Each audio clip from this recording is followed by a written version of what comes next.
Le Seigneur soit avec vous. Évangile de Jésus-Christ selon saint Luc. Comme le temps approchait où Jésus allait être enlevé de ce monde, il prit avec courage la route de Jérusalem. Il envoya des messagers devant lui. Ceux-ci se mirent en route et entrèrent dans un village de Samaritains pour préparer sa venue. Mais on refusa de le recevoir parce qu'il se dirigeait vers Jérusalem. Devant ce refus, les disciples Jacques et Jean intervinrent. « Seigneur, veux-tu que nous ordonnions que le feu tombe du ciel pour les détruire? » Mais Jésus se retourna et les interpella vivement. Et ils partirent pour un autre village. En cours de route, un homme dit à Jésus, « Je te suivrai partout où tu iras. » Jésus lui déclara, « Les renards ont des terriers, les oiseaux du ciel ont des nids, mais le Fils de l'homme n'a pas d'endroit où reposer la tête. » Il dit à un autre, « Suis-moi. » L'homme répondit, « Permets-moi d'abord d'aller enterrer mon père. » Mais Jésus répliqua, « Laisse les morts enterrer leurs morts. Toi, va annoncer le règne de Dieu. » Un autre encore lui dit, « Je te suivrai, Seigneur, mais laisse-moi d'abord faire mes adieux aux gens de ma maison. » Jésus lui répondit, « Celui qui met la main à la charrue et regarde en arrière n'est pas fait pour le royaume de Dieu. » Acclamons la parole de Dieu.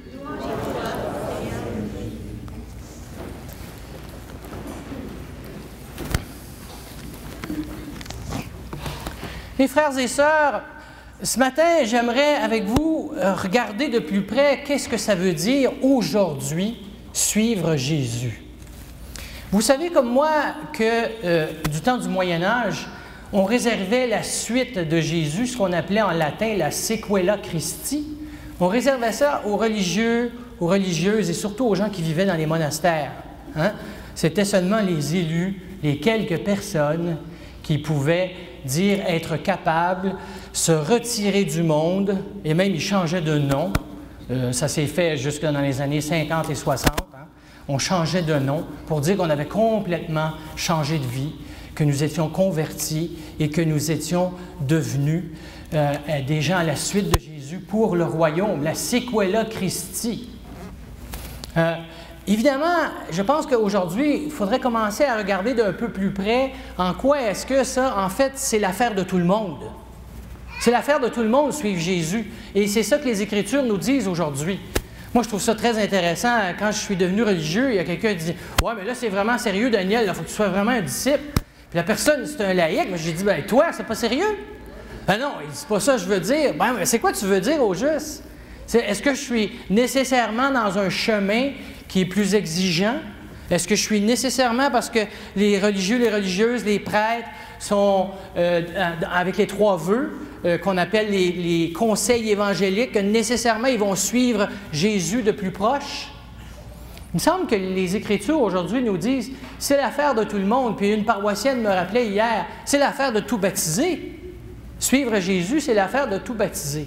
Regardons un peu plus près aujourd'hui les Écritures pour voir qu'est-ce qu'il en est et comment on peut suivre Jésus. Moi, je vois 3 choses. Hein? La première, c'est vraiment de laisser le passé en arrière. De laisser le passé de côté. Vous savez, on a des histoires, hein? On a tous une histoire. Puis des fois, il y a quelque chose de dramatique dans notre histoire. Il y a des joies, il y a des difficultés. Et tout ça, ça fait partie de comment on suit Jésus. Jésus, il dit, si tu penses qu'en me suivant, tu peux mettre des conditions. Hein? Ben, tu sais, dans mon passé, il y avait telle chose, puis j'ai telle chose à faire. Regardons, par exemple, c'est intéressant, Élisée, il dit, ben, je vais aller embrasser mon père puis ma mère. Il n'est pas en train de dire, je vais aller travailler dans mon jardin ou je vais aller faire mes emplettes au marché. Il est en train de dire quelque chose d'important et qui est quand même un des commandements. Honore ton père et ta mère. Alors, avant de partir puis de suivre Élie, il dit, je vais aller embrasser papa et maman. Hein? Embrasser papa et maman, qui peut être contre ça? Mais pourtant, Élie lui fait une interpellation. Il dit, c'est quoi qui est important au juste? Qu'est-ce qui est le point focal ici? C'est-tu de suivre ou d'aller faire ce que tu as le goût de faire? Dans l'Évangile, on revoit ça avec une métaphore de la charrue. Hein? À quoi ça donne de tenir une charrue et puis de labourer si on regarde tout le temps en arrière, on ne fait pas son travail, on n'a pas les yeux fixés sur ce qui devrait prendre toute notre attention. Alors, Jésus nous rappelle qu'il faut mettre le passé de côté. Et qu'est-ce que je veux dire par ça? C'est de l'intégrer dans notre vie. Vous savez, moi, je fais beaucoup d'accompagnement spirituel avec les gens, dans les exercices de Saint-Ignace. Puis une chose, je me rends compte que les gens ont de la difficulté à croire que Dieu les veut comme ils sont. C'est comme si ils veulent se changer en quelque part, puis les parties les moins belles, puis les plus ténébreuses de leur passé, ils veulent mettre ça de côté, comme si Dieu n'appelait pas avec ça. C'est une question de l'intégrer. Et en l'intégrant, bien là, ce n'est pas un poids que l'on traîne, qui devient comme quelque chose qui prend trop de place, qui nous empêche d'avancer justement à la suite. Imaginez notre passé, des fois, là, c'est comme une sorte de boulet qu'on traîne en arrière. Puis quand on veut suivre quelqu'un, ça nous ralentit considérablement. Si on coupe la chaîne, si on met ça de côté, que ce soit les belles et les moins belles choses, qu'elles fassent partie de nous, mais Jésus nous demande, si tu veux me suivre, laisse ça de côté. Autrement dit, libère-toi, laisse-toi libérer. Alors, la question à se poser aujourd'hui, c'est, au moins pour ce premier point-là, qu'est-ce que je pense qui, dans mon passé, ou dans ma vie, ou dans ma personnalité, fait entrave à suivre Jésus? Est-ce que je pense que je ne suis pas digne? Est-ce que je devrais être plus belle, plus beau, plus intelligente? Je devrais en savoir plus long sur la foi, le catéchisme, la Bible? Il faudrait que j'aille prendre un cours de théologie, et peut-être un autre, et un autre, et un autre, avant de vraiment dire, moi, je suis capable de suivre Jésus. Qu'est-ce qui fait entrave à suivre Jésus? Qui est derrière moi, et que Jésus me dit, dépose ça, mets ça de côté, puis viens. La deuxième chose, on commence à rentrer dans des choses un petit peu plus pénibles. Hein? Et même, je dirais, Jésus est pas mal sévère. Bon, imaginez ça, là. Il y a quelqu'un qui dit, mais je vais te suivre, il n'y a aucun problème. D'abord, attends une minute, là, je vais aller enterrer un mort. Écoutez, pour les Juifs, là, enterrer un mort, là, tu ne peux pas faire quelque chose de plus important que ça. Si tu n'enterres pas un mort, là, il y a un paquet d'impuretés qui vont être accumulées. Tu n'honores pas la communauté, hein, et la personne ne pourra pas passer dans l'autre monde. Puis là, Jésus, il dit, laisse faire ça, laisse les morts enterrer les morts. Moi, je suis du côté de la vie, viens avec moi. La deuxième, c'est encore à peu près semblable. Là, je vais aller saluer mes parents, j'ai quelque chose à faire, je reviens tout de suite. Là, hein? Ce que j'aime là-dedans, moi, c'est que Jésus est en train de dire, si vous avez des conditions, est-ce que vous êtes vraiment en train de me suivre inconditionnellement? Alors, suivre Jésus aujourd'hui, pour nous, ça veut dire quoi? Ça veut dire commencer à voir où nous, on a mis des conditions dans la Sequela Christi, dans suivre Jésus. Moi, quand je suis rentré chez les Oblats, je pensais que je n'étais pas assez saint et puis que j'en savais pas assez. Et surtout, à cause du passé que j'avais, là, je ne pouvais pas avancer. Là. Ben oui, ça n'a pas d'allure que Dieu m'appelle à devenir un prêtre. C'est ridicule. Hein? Je me souviens, j'avais rencontré une de mes anciennes connaissances. Elle dit, qu'est-ce que tu fais maintenant? Ça faisait 20 ans que je ne l'avais pas vu. Elle dit, qu'est-ce que tu fais maintenant, Daniel? J'ai dit, tu veux-tu vraiment le savoir? Elle dit, oui. J'ai dit, je suis prêtre dans l'Église catholique. En tout cas, le menton, il est tombé à peu près long de même. Elle dit, hein? Elle dit, n'importe qui m'a dit, pas toi. Alors, ça vous donne une idée, hein? Ça vous donne une petite idée. Et puis moi, je pensais que Dieu n'était même pas capable de changer ça. Qu'est-ce que je pense que Dieu n'est pas capable de changer? Là, après ça, je suis allé dans l'autre extrême, dans l'extrême de ce que Paul parle dans la lettre. Puis on fait tout ça. Hein? Il dit, coudonc, avez-vous été libéré ou vous n'avez pas été libéré? Êtes-vous sous la mouvance de l'Esprit ou vous ne l'êtes pas? Si vous êtes sous la mouvance de l'Esprit, comment ça se fait que vous faites de l'orgueil spirituel? Comment ça se fait que vous pensez que parce que vous appartenez à Jésus, vous êtes spécial? Comment ça se fait que parce que vous appartenez à Jésus, vous voulez plier un peu la volonté de Dieu? Évidemment, il n'y a personne ici qui fait ça. Là. Hein? Plier la volonté de Dieu. C'est quand mon voisin se lève le matin à 7 heures, tourne le gazon, puis moi je veux dormir. Là. Je ne dis rien au bon Dieu par rapport à mon voisin. Là. Je ne dis pas, regarde, Fait donc là que, je sais pas, là, il s'enfarge dans sa corde ou qu'il manque d'essence ou même des choses pires encore. Hein? Hein? On ne plie pas la volonté de Dieu. Hein? Quand on perd un travail ou qu'on aimerait avoir une autre amitié ou quelqu'un nous a fait souffrir, on n'en parle pas à Dieu. On n'essaie pas de plier Dieu à notre volonté. On ne fait pas ça. Hein? On ne fait pas d'orgueil spirituel. Hein? Paul il dit, quand tu fais ça, là, tu vis selon la chair. Tu vis selon la chair, tu ne vis pas selon l'esprit. Si tu veux suivre Jésus, tu ne mets pas de conditions, tu n'essaies pas de manipuler Dieu pour tes propres fins. Puis là, vous allez dire, bien, c'est normal, il parlait à une gang de païens. Ils ne savaient pas c'était quoi eux autres, hein? La foi. N'oubliez pas qu'il parle aux Galates. La plupart de ces gens-là, c'est des gens baptisés qui vivent en Église. Il est en train de dire, qu'est-ce que vous faites avec l'Esprit? Qu'est-ce que vous faites avec votre identité chrétienne? Est-ce que vous vous en servez pour vos propres fins?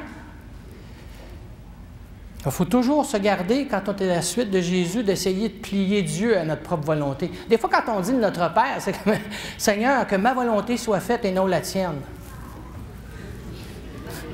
Hein? Seigneur, que ma volonté soit faite et non la tienne. Hein? Moi, je veux mon été comme ça. Hein? C'est comme ça que je veux que mon été se passe. Puis à un moment donné, whoop, il y a des détours, des choses qui se passent, un téléphone qui sonne, il y a une inattendue, puis là, puis là, on résiste, puis on se demande, bien, comment ça se fait que c'est dur de même? Être sous la mouvance de l'Esprit, c'est accepter qu'on va aller où Dieu nous mène, puis on croit qu'il nous aime tellement qu'il va nous mener vers une bonne place. Hein? Il va nous mener vers une bonne place. Il nous aime assez pour ça.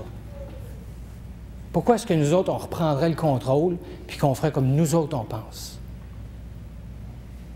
Puis la troisième, c'est probablement la plus difficile. Vous savez, moi, j'ai un de mes confrères jésuites, il me racontait une des expériences que tout jésuite doit faire durant son noviciat. Durant leur noviciat, eux autres, il faut qu'ils vivent du déplacement volontaire. Alors, pendant 2 à 3 mois, il leur donne 25 $. Puis là, il leur dit, tu as 3 mois, puis là, il faut que tu te promènes. Tu n'as pas le droit de dire à personne que tu es religieux, que tu t'en vas vers la prêtrise. Puis il faut que tu trouves tes repas. Il faut que tu te trouves un toit. Tu as 3 mois. Débrouille-toi. Débrouille-toi. Il a fait tout le Canada en 3 mois, avec 25 $ dans ses poches. Il a rencontré un paquet de bon monde. Il a rencontré des craqués. Il a rencontré des entre les deux. Il a été accueilli. Il a travaillé sur une ferme. Il a marché toute la ville de Montréal à pied parce que personne ne l'a ramassé sur le pouce.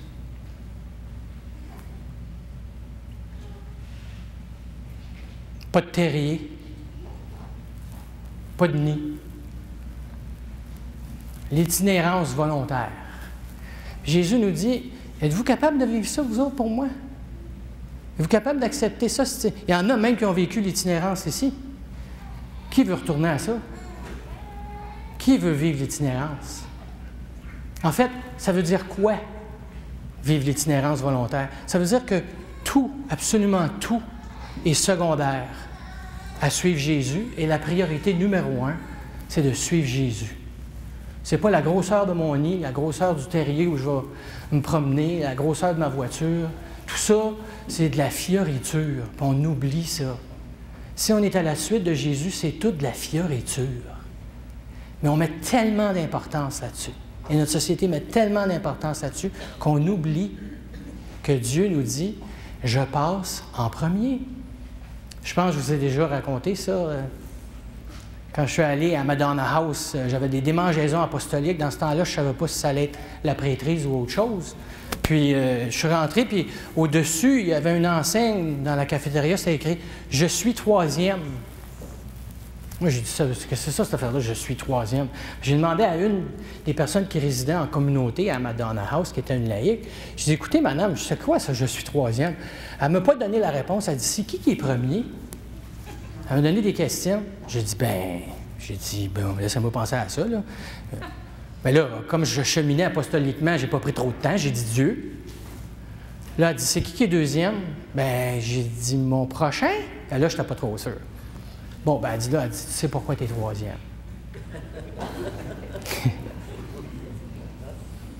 Jésus nous dit que si on veut le suivre, on est en premier. Hein? La séquela Christi, le suivre Jésus, c'est faut que tu gardes les yeux fixés sur Jésus-Christ. Autrement, tu ne peux pas le suivre. Comment tu fais pour suivre quelqu'un quand ils est dans le bois, là?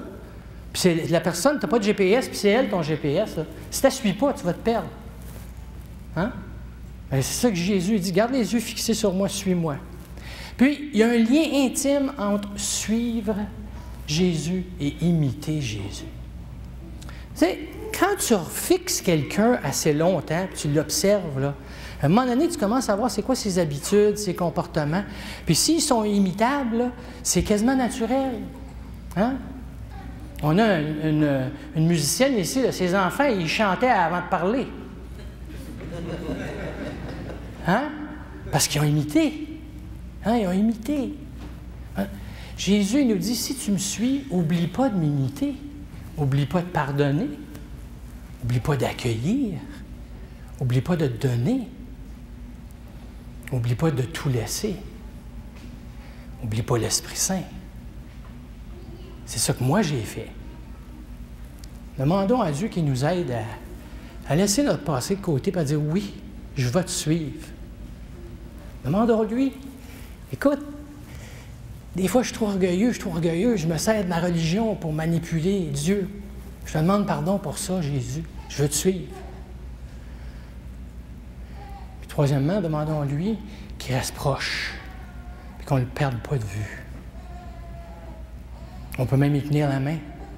On peut même marcher à côté de lui. Lui, il ne nous lâchera pas. Nous autres, on va-tu le lâcher? Non.